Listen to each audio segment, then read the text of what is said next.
എല്ലാ വിദ്യാർത്ഥികൾക്കും പുതിയൊരു വീഡിയോയിലേക്ക് സ്വാഗതം. ഈ വർഷത്തെ LBS nursing and paramedical degree കോഴ്സുകളിലേക്കുള്ള സ്പെഷ്യൽ അലോട്ട്മെന്റിനായിട്ടുള്ള ഓപ്ഷൻ രജിസ്ട്രേഷൻ വിദ്യാർത്ഥികൾക്ക് ഒക്ടോബർ 3-ാം തീയതി മുതൽ ഒക്ടോബർ 5-ാം തീയതി വരെ LBS വെബ്സൈറ്റ് വഴി ഓൺലൈനായിട്ട് സമർപ്പിക്കാവുന്നതാണ്. വിദ്യാർത്ഥികൾ സാധാരണഗതിയിൽ ഓപ്ഷൻ നൽകുന്ന രീതിയിൽ തന്നെയാണ് ഓപ്ഷൻ നൽകേണ്ടത്. അതായത് ഈ ഒരു വെബ്സൈറ്റിൽ ലോഗിൻ ചെയ്തുകൊണ്ട് വിദ്യാർത്ഥികൾക്ക് അതിനുശേഷം ആ ഒരു ആപ്ലിക്കേഷൻ സ്റ്റാറ്റസ് പേജിലേക്ക് പോകുന്നതായിരിക്കും. അപ്പോൾ ആ ഒരു പേജിൽ താഴോട്ടേക്ക് സ്ക്രോൾ ചെയ്യുന്ന സമയത്ത് രജിസ്റ്റർ എന്ന് പറഞ്ഞിട്ടുള്ള ഒരു ഓപ്ഷൻ കാണാൻ സാധിക്കും. അതിൽ ക്ലിക്ക് ചെയ്തുകൊണ്ട് വിദ്യാർത്ഥികൾക്ക് താല്പര്യമുള്ള കോളേജുകൾ നിങ്ങൾക്ക് അഡ്മിഷൻ എടുക്കുമെന്ന് ഉറപ്പുണ്ടെങ്കിൽ ഓപ്ഷൻസ് ആയിട്ട് ഉൾപ്പെടുത്താവുന്നതാണ്. കാരണം അലോട്ട്മെന്റ് ലഭിച്ചു കഴിഞ്ഞാൽ വിദ്യാർത്ഥികൾ അഡ്മിഷൻ നേടിയിട്ടില്ല എങ്കിൽ ലഭിച്ച അലോട്ട്മെന്റ് നഷ്ടപ്പെടുക മാത്രമല്ല പിന്നീട് വരുന്ന അലോട്ട്മെന്റ് പ്രോസസ്സുകളിൽ വിദ്യാർത്ഥികളെ പരിഗണിക്കപ്പെടുകയും ചെയ്യുന്നതായിരിക്കില്ല എന്നുള്ളത് വിദ്യാർത്ഥികൾ പ്രത്യേകം ശ്രദ്ധിക്കേണ്ടതാണ്. അതുപോലെ തന്നെ പുതുതായിട്ട് പാരാമെഡിക്കൽ കോഴ്സുകൾ അനുവദിച്ചിട്ടുണ്ട്. അപ്പോൾ ആ ഒരു പുതുതായിട്ട് വന്നിട്ടുള്ള കോളേജുകൾ കൂടി റാങ്ക് ലിസ്റ്റിൽ ഉൾപ്പെട്ടിട്ടുള്ള എല്ലാ വിദ്യാർത്ഥികൾക്കും ഓപ്ഷൻസ് ആയിട്ട് ഉൾപ്പെടുത്താം. അതായത് പുതുതായിട്ട് പാരാമെഡിക്കൽ കോഴ്സുകൾ ഏതൊക്കെയാണ് വന്നിട്ടുള്ളത് എന്നുള്ളത് ആ ഒരു ലിസ്റ്റ് വന്നാൽ മാത്രമേ അറിയാനായിട്ട് സാധിക്കുള്ളൂ. അപ്പോൾ നിലവിൽ ഏതൊക്കെ കോളേജുകളാണ് പുതുതായിട്ട് വന്നിട്ടുള്ളത് എന്നുള്ളത് ഇതിൽ പ്രത്യേകിച്ച് പറഞ്ഞിട്ടില്ല. അതുപോലെ തന്നെ വിദ്യാർത്ഥികൾ ശ്രദ്ധിക്കേണ്ടത് ഈ ഒരു ഒക്ടോബർ 7-ാം തീയതിയാണ് വിദ്യാർത്ഥികളുടെ ഈ ഒരു അതായത് സ്പെഷ്യൽ അലോട്ട്മെന്റ് പ്രസിദ്ധീകരിക്കുന്നത്. അപ്പോൾ അതുകൊണ്ട് തന്നെ വിദ്യാർത്ഥികൾക്ക് ഈ ഒരു 5-ാം തീയതി വരെയാണ് ഓപ്ഷൻ നൽകാനുള്ള സൗകര്യം ഉണ്ടായിരിക്കുക. അപ്പോൾ ഈ ഒരു അലോട്ട്മെന്റിലേക്ക് വിദ്യാർത്ഥികളെ പരിഗണിക്കപ്പെടണം എന്നുണ്ടെങ്കിൽ വിദ്യാർത്ഥികൾ പുതുതായിട്ട് ഓപ്ഷനുകൾ നൽകേണ്ടത് നിർബന്ധമാണ്. അതായത് ഈ ഒരു അലോട്ട്മെന്റിൽ നിങ്ങളെ പരിഗണിക്കപ്പെടണം എന്നുണ്ടെങ്കിൽ നിങ്ങൾ ഓപ്ഷൻ നൽകണം. അതേസമയം നിങ്ങൾക്ക് മുൻ അലോട്ട്മെന്റിൽ ഏതെങ്കിലും കോളേജിൽ കിട്ടുകയും വിദ്യാർത്ഥികൾ ആ ഒരു കോളേജിൽ ജോയിൻ ചെയ്തിട്ടുണ്ട് എങ്കിൽ നിങ്ങൾക്ക് ആ ഒരു പുതുതായിട്ട് ഇനി മറ്റൊരു കോളേജൊന്നും വേണ്ട എന്നാണെങ്കിൽ ഓപ്ഷൻ നൽകേണ്ടതില്ല. ഈ ഒരു അതായത് ഇതുവരെ അലോട്ട്മെന്റ് ലഭിക്കാത്ത വിദ്യാർത്ഥികളും അതുപോലെ തന്നെ ഇതുവരെ ഈ ഒരു റാങ്ക് ലിസ്റ്റിൽ ഉൾപ്പെട്ട് ഓപ്ഷൻ നൽകാതിരുന്ന വിദ്യാർത്ഥികളും അതുപോലെ ഏതെങ്കിലും കോളേജിൽ അലോട്ട്മെന്റ് ലഭിച്ച ശേഷം മറ്റൊരു കോളേജിലേക്കോ അല്ലെങ്കിൽ കോഴ്സിലേക്കോ മാറണം എന്ന് ആഗ്രഹിക്കുന്ന വിദ്യാർത്ഥികൾക്കും ഓപ്ഷനുകൾ നൽകാവുന്നതാണ്. അപ്പോൾ നേരത്തെ പറഞ്ഞതുപോലെ നിങ്ങൾക്ക് സാധാരണ ഓപ്ഷൻ നൽകുന്ന അതേ രീതിയിൽ തന്നെയാണ് ഓപ്ഷൻ നൽകേണ്ടത്. നിങ്ങൾക്ക് ഏത് കോളേജുകൾ കോഴ്സുകൾ ഓപ്ഷൻ വേണം അതനുസരിച്ച് പ്രയോറിറ്റി ബേസിലായിരിക്കണം ഓപ്ഷൻ നൽകേണ്ടത്. ഓപ്ഷൻ നൽകി സേവ് ചെയ്യുന്ന സമയത്ത് നിങ്ങൾക്ക് നിങ്ങൾ ഏതൊക്കെ കോളേജാണ് ഓപ്ഷൻ നൽകിയിട്ടുള്ളത് അതിൻ്റെ ആ ഒരു ക്രമീകരണം എങ്ങനെയാണ് കൊടുത്തിട്ടുള്ളത് എന്നുള്ളത് അതായത് എത്രാമത്തെ ഓപ്ഷനായിട്ടാണ് ഓരോ കോളേജും കോഴ്സും സെറ്റ് ചെയ്തിട്ടുള്ളത് എന്നുള്ളത് അറിയാൻ സാധിക്കുന്നതായിരിക്കും. അപ്പോൾ പ്രത്യേകം ശ്രദ്ധിക്കേണ്ടത് നിങ്ങൾക്ക് അലോട്ട്മെന്റ് കിട്ടിക്കഴിഞ്ഞാൽ നിങ്ങൾ അഡ്മിഷൻ എടുക്കുമെന്ന് ഉറപ്പുള്ള കോളേജുകളായിരിക്കണം വിദ്യാർത്ഥികൾ ഓപ്ഷൻസ് ആയിട്ട് ഉൾപ്പെടുത്തേണ്ടത്. അതുപോലെ തന്നെ ഗവൺമെൻറ് കോളേജുകൾ ഒഴികെ മറ്റ് ഏത് കോളേജിൽ അലോട്ട്മെന്റ് ലഭിച്ച വിദ്യാർത്ഥികൾക്കും NOC ആവശ്യമാണ്. അതായത് LBS വഴി നിങ്ങൾക്ക് ഗവൺമെൻറ് കോളേജ് ഒഴികെ ഏതൊരു കോളേജിൽ അലോട്ട്മെന്റ് കിട്ടിക്കഴിഞ്ഞാലും നിങ്ങൾ NOC സർട്ടിഫിക്കറ്റ് അപ്ലോഡ് ചെയ്ത് കൊടുക്കേണ്ടതാണ്.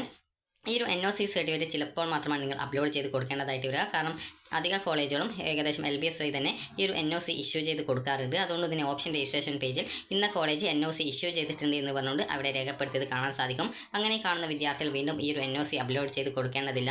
NOC അപ്ലോഡ് ചെയ്ത് കൊടുക്കാനായിട്ട് ഓപ്ഷൻസ് ഉണ്ടെങ്കിൽ നിങ്ങൾ അപ്ലോഡ് ചെയ്ത് കൊടുക്കാനായിട്ട് പ്രത്യേകം ശ്രദ്ധിക്കേണ്ടതാണ്. അതുപോലെ തന്നെ വിദ്യാർത്ഥികൾ ശ്രദ്ധിക്കേണ്ടത് അലോട്ട്മെന്റ് ലഭിച്ചു കഴിഞ്ഞാൽ വിദ്യാർത്ഥികൾ അഡ്മിഷൻ എടുക്കാതിരിക്കുകയാണെങ്കിൽ പിന്നീടുള്ള അലോട്ട്മെന്റ് പരിഗണിക്കപ്പെടുന്നതല്ല. അതുകൊണ്ട് തന്നെ വിദ്യാർത്ഥികൾ ഏതെങ്കിലും ഒരു കോളേജിൽ അഡ്മിഷൻ നേടിയിട്ടുണ്ട് എങ്കിൽ അതായത് വിദ്യാർത്ഥികൾ ശ്രദ്ധിക്കേണ്ട പ്രധാനപ്പെട്ട കാര്യം എന്ന് പറയുന്നത് വിദ്യാർത്ഥികൾ ഈ ഒരു സ്പെഷ്യൽ അലോട്ട്മെന്റിൽ പങ്കെടുക്കുന്ന സമയത്ത് നിങ്ങൾക്ക് താല്പര്യമുള്ള കോളേജും താല്പര്യമുള്ള കോഴ്സുകളിലേക്കുമാണ് ഓപ്ഷൻ നൽകിയത് എന്നുള്ളത് പ്രത്യേകം ശ്രദ്ധിക്കുക. കാരണം അഥവാ നിങ്ങൾക്ക് ഈ ഒരു സ്പെഷ്യൽ അലോട്ട്മെന്റിൽ ഏതെങ്കിലും കോളേജ് കിട്ടിക്കഴിഞ്ഞാൽ ആദ്യം കിട്ടിയ സീറ്റ് പോകും. പിന്നീട് പുതിയ കോളേജിലാണ് നിങ്ങൾ ജോയിൻ ചെയ്യേണ്ടതായിട്ട് വരിക. ആ ഒരു കോളേജിൽ ജോയിൻ ചെയ്യാതിരിക്കുകയാണെങ്കിൽ പിന്നീട് വരുന്ന അലോട്ട്മെന്റ് പ്രോസസ്സിലൊന്നും പരിഗണിക്കപ്പെടില്ല. അതുകൊണ്ട് തന്നെ നിങ്ങൾ താല്പര്യമുണ്ടെങ്കിൽ ഈ ഒരു അലോട്ട്മെന്റിൽ പങ്കെടുക്കാവുന്നതാണ്. അതുപോലെ ഓപ്ഷൻ നൽകുമ്പോഴും പ്രത്യേകം ശ്രദ്ധിക്കുക. അതുപോലെ NRI കോട്ടയിൽ ഓപ്ഷൻ നൽകുന്ന സമയത്ത് വിദ്യാർത്ഥികൾ പ്രത്യേകം ശ്രദ്ധിക്കേണ്ടത് NRI കോട്ടയിലേക്ക് നിങ്ങൾക്ക് അപ്ലൈ ചെയ്ത് കഴിഞ്ഞാൽ നിങ്ങൾക്ക് അലോട്ട്മെന്റ് കിട്ടുന്ന സമയത്ത് നിങ്ങൾക്ക് അഡ്മിഷൻ സമയത്ത് പോകുന്ന സമയത്ത് ഈ ഒരു NRI കോട്ടയ്ക്ക് ആവശ്യമായിട്ടുള്ള ഡോക്യുമെന്റ്സ് ഒക്കെ നിങ്ങളുടെ കയ്യിൽ ഉണ്ട് എന്നുള്ളത് ഉറപ്പുവരുത്തുക. കാരണം പല വിദ്യാർത്ഥികൾക്കും ചിലപ്പോൾ NRI കോട്ടയിൽ ആവശ്യമായിട്ടുള്ള എല്ലാ ഡോക്യുമെന്റ്സും കയ്യിൽ ഉണ്ടായിരിക്കണം എന്നില്ല. അപ്പോൾ അങ്ങനെ വരുന്ന സാഹചര്യത്തിൽ NRI കോട്ടയിൽ അലോട്ട്മെന്റ് കിട്ടിക്കഴിഞ്ഞാൽ ആ ഒരു ഡോക്യുമെന്റ് കൊടുത്തിട്ടില്ലെങ്കിൽ അതായത് അഡ്മിഷൻ സമയത്ത് ഹാജരാക്കിയിട്ടില്ലെങ്കിൽ നിങ്ങൾക്ക് അഡ്മിഷൻ കോളേജ് നൽകുന്നതല്ല. അപ്പോൾ NRI കോട്ടയിൽ ഈ ഒരു ആവശ്യമായിട്ടുള്ള ഡോക്യുമെന്റ്സ് ഇല്ല എന്നാണെങ്കിൽ അതായത് NRI കോട്ടയിൽ അലോട്ട്മെന്റ് കിട്ടിയാൽ അഡ്മിഷൻ എടുക്കാൻ പോകുന്ന സമയത്ത് ആവശ്യമായിട്ടുള്ള ഡോക്യുമെന്റ്സ് കിട്ടില്ല എന്ന് ഉറപ്പുള്ള വിദ്യാർത്ഥികൾ NRI കോട്ടയിലേക്ക് ഓപ്ഷൻ കൊടുക്കരുത്. കാരണം കൊടുത്തു കഴിഞ്ഞാൽ പിന്നീട് ആ ഒരു അലോട്ട്മെന്റ് ലഭിച്ച് കോളേജിൽ അഡ്മിഷൻ എടുക്കാൻ പോകുന്ന സമയത്ത് നിങ്ങൾക്ക് ഇന്ന ഡോക്യുമെന്റ് പിന്നീട് തരാമെന്ന് പറഞ്ഞു കഴിഞ്ഞാൽ അവിടെ അഡ്മിഷൻ നൽകുന്നതല്ല എന്നുള്ളത് വിദ്യാർത്ഥികൾ പ്രത്യേകം ശ്രദ്ധിക്കേണ്ടതാണ്. അതുപോലെ തന്നെ NRI കോട്ട സീറ്റുകൾക്ക് ആവശ്യമായിട്ടുള്ള രേഖകൾ അതായത് സർട്ടിഫിക്കറ്റുകളുടെ യഥാർത്ഥത്തിലുള്ള സാക്ഷ്യപ്പെടുത്തിയ കോപ്പികൾ അഡ്മിഷൻ സമയത്ത് സമർപ്പിക്കണം. അതായത് NRI കോട്ടയിലുള്ള അതായത് നിങ്ങൾ സമർപ്പിക്കുന്ന എല്ലാ സർട്ടിഫിക്കറ്റ്സിൻ്റെയും കോപ്പി ഒന്നുകിൽ എംബസിയോ അല്ലെങ്കിൽ കോൺസുലേറ്റോ ഈ ഒരു അതായത് അറ്റസ്റ്റ് ചെയ്തിട്ടുള്ളതായിരിക്കണം. അപ്പോൾ അതുകൊണ്ട് തന്നെ ആ ഒരു കാര്യം വിദ്യാർത്ഥികൾ പ്രത്യേകം ശ്രദ്ധിക്കുക. കാരണം NRI കോട്ടയിൽ നിങ്ങൾക്ക് അലോട്ട്മെന്റ് കിട്ടിക്കഴിഞ്ഞാൽ എന്തൊക്കെ ഡോക്യുമെന്റ്സ് ആണ് അഡ്മിഷൻ സമയത്ത് ഹാജരാക്കേണ്ടത് എന്നുള്ള കാര്യം നമുക്ക് നോക്കാം. അപ്പോൾ NRI കോട്ടയിൽ നിങ്ങൾക്ക് അലോട്ട്മെന്റ് ലഭിക്കുകയാണെങ്കിൽ നിങ്ങളെ ആരാണ് സ്പോൺസർ ചെയ്യുന്നത് അതായത് നിങ്ങളുടെ പേരൻ്റ് ആണോ അല്ലെങ്കിൽ നിങ്ങളുടെ ബ്രദർ ആണോ അല്ലെങ്കിൽ കസിൻ ആണോ അല്ലെങ്കിൽ ഫസ്റ്റ് കസിൻ ആണോ അപ്പോൾ ഈ ഒരു രീതിയിൽ നിങ്ങൾക്ക് ആരാണ് നിങ്ങളെ ഈ ഒരു സ്പോൺസർ ചെയ്യുന്നത് അവരുടെ ആ ഒരു വിസ അതുപോലെ പാസ്പോർട്ട് എന്നിവയുടെ കോപ്പി എംബസി അറ്റസ്റ്റ് ചെയ്തത് ആവശ്യമാണ്. അതായത് ഈ ഒരു പാസ്പോർട്ടിൻ്റെ കോപ്പി ഫ്രണ്ട് പേജും ബാക്ക് പേജും എംബസി അറ്റസ്റ്റ് ചെയ്തതായിരിക്കണം. അതുപോലെ തന്നെ നിങ്ങളെ ആരാണ് സ്പോൺസർ ചെയ്യുന്നത് അവരും തമ്മിലുള്ള ആ ഒരു ബന്ധുത്വ സർട്ടിഫിക്കറ്റ്, അതായത് റിലേഷൻഷിപ്പ് സർട്ടിഫിക്കറ്റ് എന്നാണ് പറയുക. അപ്പോൾ ആ ഒരു സർട്ടിഫിക്കറ്റ് നിങ്ങൾക്ക് വില്ലേജ് ഓഫീസിൽ നിന്നാണ് കിട്ടുക.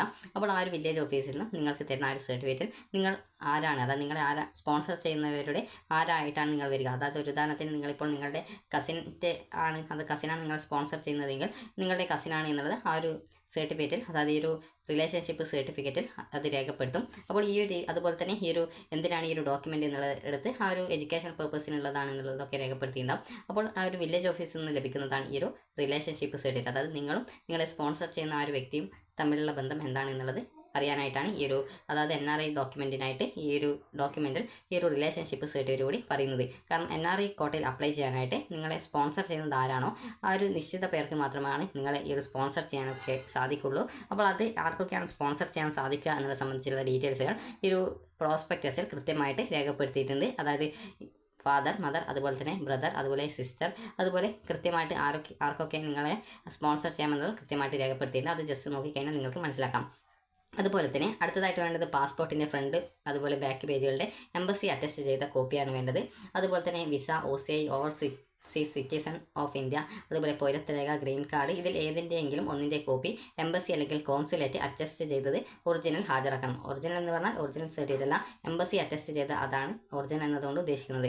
അഡ്മിഷൻ അവസാനിക്കുന്ന തീയതിക്ക് ശേഷം വിസ കാലാവധി ഉണ്ടായിരിക്കണം. അതുപോലെ തന്നെ വിസയിൽ സ്പോൺസറിൻ്റെ ജോലി പരാമർശിച്ചിട്ടില്ല എങ്കിൽ എംപ്ലോയി നൽകുന്ന എംപ്ലോയ്മെൻറ്റ് സർട്ടിഫിക്കറ്റ്, അതായത് എംപ്ലോയ്മെൻറ്റ് കോൺട്രാക്റ്റ് എംബസി അറ്റസ്റ്റ് ചെയ്തത് ഒറിജിനൽ സമർപ്പിക്കേണ്ടതാണ്. അതുപോലെ തന്നെ NRI സർട്ടിഫിക്കറ്റ് എംബസി അറ്റസ്റ്റ് ചെയ്തത് ഹാജരാക്കണം. അതുപോലെ സ്പോൺസർ ചെയ്യുന്ന ബന്ധു വിദേശത്ത് ആണെങ്കിൽ കുട്ടിയെ സ്പോൺസർ ചെയ്യുന്ന ബന്ധുവിൻ്റെ സോൺ അഫിഡവിറ്റ് നിശ്ചിത മാതൃകയിൽ ഉള്ളത് എംബസി അറ്റസ്റ്റേഷൻ ചെയ്ത് സമർപ്പിക്കണം. സ്പോൺസർ ചെയ്യുന്ന ബന്ധു നാട്ടിൽ അവധിയിലാണെങ്കിൽ 200 രൂപ മുദ്രപത്രത്തിൽ നോട്ടറി അഫിഡവിറ്റ് സമർപ്പിക്കണം. മാതൃക LBS CMET വെബ്സൈറ്റിൽ ലഭ്യമാണ്. അപ്പോൾ ഇതിൻ്റെ മാതൃക നിങ്ങൾക്ക് ഈ ഒരു പ്രോസ്പെക്ടസിലൊക്കെ ലഭ്യമാണ്. അപ്പോൾ ഇത് എന്താണെന്ന് ചോദിച്ചാൽ ജസ്റ്റ് നിങ്ങൾക്ക് നിങ്ങളുടെ ഈ ഒരു 4 വർഷത്തെ കോഴ്സ് കംപ്ലീറ്റ് ചെയ്യുന്നത് വരെയുള്ള ഫീസും കാര്യങ്ങളൊക്കെ നിങ്ങളെ സ്പോൺസർ ചെയ്യുന്ന ആ ഒരു വ്യക്തി വഹിക്കുമെന്ന് പറഞ്ഞുകൊണ്ട്, അതായത് നിങ്ങളുടെ ആ ഒരു സ്പോൺസർ ചെയ്യുന്നത് ആരാണോ അവർ ആ ഒരു ഫീസിൻ്റെയും അതുപോലെ തന്നെ സ്പെഷ്യൽ ഫീസ്, എക്സാം ഫീ ഇതുപോലുള്ള ഫീസിൻ്റെ കാര്യങ്ങളൊക്കെ നോക്കുമെന്ന് പറഞ്ഞുകൊണ്ട് അവർ നൽകുന്ന ഒരു ഉറപ്പാണ് ഈ ഒരു അഫിഡവിറ്റ് എന്നതുകൊണ്ട് ഉദ്ദേശിക്കുന്നത്. അടുത്തതായിട്ട് വിസയുടെ കോപ്പി അറ്റസ്റ്റ് ചെയ്ത് വിസയിൽ സ്പോൺസറിന്റെ ജോലി പരാമർശിച്ചിട്ടില്ല എങ്കിൽ എംപ്ലോയി നൽകുന്ന എംപ്ലോയി കോൺട്രാക്ട് എംബസി അറ്റസ്റ്റ് ചെയ്ത് ഒറിജിനൽ സമർപ്പിക്കണം. എല്ലാ രേഖകളും എംബസി അറ്റസ്റ്റേഷൻ നിർബന്ധമാണ്. എല്ലാ രേഖകളുടെയും ഒറിജിനൽ ഹാജരാക്കണം. അപ്പോൾ എന്നിങ്ങനെയാണ് ഈ ഒരു NRI കോട്ടയിലേക്ക് അഡ്മിഷൻ, നിങ്ങൾക്ക് അലോട്ട്മെൻറ്റ് കിട്ടിക്കഴിഞ്ഞാൽ അഡ്മിഷന് വേണ്ടി ഹാജരാക്കേണ്ട ഡോക്യുമെൻറ്റ്സ് ആയിട്ട് പറഞ്ഞിട്ടുള്ളത്. അപ്പോൾ ഇത്രയും ഡോക്യുമെൻറ്റ്സ് നിങ്ങളുടെ കയ്യിലുണ്ട് എങ്കിൽ മാത്രമേ NRI കോട്ടയിലേക്ക്, അതായത് NRI കോട്ട സീറ്റിലേക്ക് നിങ്ങൾ ഓപ്ഷൻ വെക്കാവൂ. കാരണം അലോട്ട്മെൻറ്റ് കിട്ടിക്കഴിഞ്ഞാലും നിങ്ങൾ കോളേജിൽ പോയി കഴിഞ്ഞാൽ ആ ഒരു ഡോക്യുമെൻറ്റ്സ് ഒന്നും ആ ഒരു സമയത്ത് ഹാജരാക്കാൻ സാധിക്കാതെ വരികയാണെങ്കിൽ നിങ്ങൾക്ക് അലോട്ട്മെൻറ്റ് കിട്ടിക്കഴിഞ്ഞാലും കോളേജിൽ പോയതുകൊണ്ട് പ്രത്യേകിച്ച് പ്രയോജനം ഉണ്ടാവില്ല. കാരണം പോയി കഴിഞ്ഞാൽ നിങ്ങൾക്ക് അഡ്മിഷൻ തരില്ല എന്നാണ് പറയുക. കാരണം മുൻപ് പല വിദ്യാർത്ഥികളും ആ ഒരു രീതിയിൽ അറിയാതെ ഓപ്ഷൻസ് ഒക്കെ വെച്ച് പോയിട്ടുണ്ടായിരുന്നു. അപ്പോൾ അവർക്ക് അഡ്മിഷൻ ലഭിക്കാതെയൊക്കെ വന്നിട്ടുണ്ട്. അപ്പോൾ അതുകൊണ്ട് തന്നെ നിങ്ങൾ ആ ഒരു കാര്യം പ്രത്യേകം. അപ്പോൾ നമുക്ക് പത്രക്കുറിപ്പ് നോക്കാം. അപ്പോൾ ഈ ഒരു പത്രക്കുറിപ്പ് പ്രകാരം പറഞ്ഞിട്ടുള്ളത് വിദ്യാർത്ഥികൾക്ക്, അതായത് ഈ ഒരു ഒക്ടോബർ 7 തീയതി പ്രസിദ്ധീകരിക്കുന്ന LBS nursing and paramedical degree കോഴ്സിലേക്കുള്ള ഓൺലൈൻ സ്പെഷ്യൽ അലോട്ട്മെൻറ്റിലേക്കുള്ള ഓപ്ഷൻ രജിസ്ട്രേഷൻ വിദ്യാർത്ഥികൾക്ക് ഒക്ടോബർ 3 മുതൽ ഒക്ടോബർ 5 തീയതി വരെ LBS വെബ്സൈറ്റ് വഴി ഓൺലൈനായിട്ട് സമർപ്പിക്കാം എന്നുള്ളതാണ്. പുതുതായിട്ട് പാരാമെഡിക്കൽ ഡിഗ്രി കോഴ്സുകളിലേക്ക് പുതുതായിട്ട് കോളേജ് ഉൾപ്പെടുത്തിയിട്ടുണ്ട്. അപ്പോൾ ആ ഒരു കോളേജോട് വിദ്യാർത്ഥികൾക്ക് ഓപ്ഷനുകൾ സമർപ്പിക്കാൻ സാധിക്കുന്നതായിരിക്കും. ഏതൊക്കെയാണ് കോളേജുകൾ എന്നുള്ളത് നിലവിൽ വെബ്സൈറ്റിൽ പ്രസിദ്ധീകരിച്ചിട്ടില്ല. ആ ഒരു ലിസ്റ്റ് വരുന്ന സമയത്ത് വിദ്യാർത്ഥികളെ അറിയിക്കുന്നതായിരിക്കും. അതുപോലെ തന്നെ വിദ്യാർത്ഥികൾക്ക് ഈ ഒരു അലോട്ട്മെൻറ്റിൽ നിങ്ങളെ പരിഗണിക്കപ്പെടണം എന്നുണ്ടെങ്കിൽ നിങ്ങൾ പുതുതായിട്ട് ഓപ്ഷനുകൾ, അതായത് കോളേജ് കോഴ്സുകൾ നൽകേണ്ടതാണ്. കാരണം നിങ്ങൾ നേരത്തെ നൽകിയിട്ടുള്ള എല്ലാവിധ ഓപ്ഷനുകളും റിമൂവ് ചെയ്തത് കൊണ്ട് തന്നെ വിദ്യാർത്ഥികൾ പുതുതായിട്ട് അതായത് ഈ ഒരു അലോട്ട്മെൻറ്റ്, സ്പെഷ്യൽ അലോട്ട്മെൻറ്റിൽ പങ്കെടുക്കണം എന്നുണ്ടെങ്കിൽ പുതുതായിട്ട് ഓപ്ഷനുകൾ നൽകണം. കാരണം നേരത്തെ നൽകിയ എല്ലാ ഓപ്ഷനുകളും റിമൂവ് ചെയ്തിട്ടുണ്ട്. അതുകൊണ്ട് തന്നെ അതായത് ഓരോ സ്പെഷ്യൽ അലോട്ട്മെൻറ്റ് വരുന്ന സമയത്തും വിദ്യാർത്ഥികൾ പുതുതായിട്ട് ഓപ്ഷൻ നൽകണം എന്നുള്ളത് വിദ്യാർത്ഥികളോട് പറഞ്ഞിട്ടുണ്ടായിരുന്നു. അപ്പോൾ വിദ്യാർത്ഥികൾ ഈ ഒരു മുൻ അലോട്ട്മെൻറ്റ് വഴി നിങ്ങൾ ഏതെങ്കിലും ഒരു കോളേജിൽ, ഗവൺമെൻറ് കോളേജ് വഴി ഏതൊരു കോളേജിലും അലോട്ട്മെൻറ്റ് ലഭിച്ച വിദ്യാർത്ഥികൾ ആണെങ്കിൽ NOC സർട്ടിഫിക്കറ്റ്, അതായത് നിരാക്ഷേപ പത്രം ഹാജരാക്കേണ്ടതാണ്.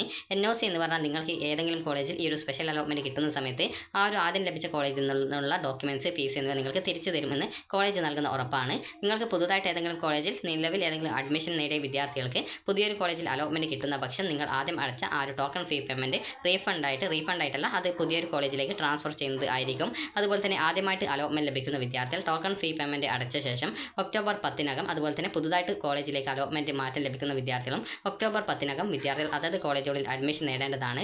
അപ്പോൾ വിദ്യാർത്ഥികൾക്ക് ഈ ഒരു വീഡിയോ ഉപകാരപ്രദമായിട്ടുണ്ടെങ്കിൽ ലൈക്ക് ചെയ്യുക, ഷെയർ ചെയ്യുക. Thank you for watching.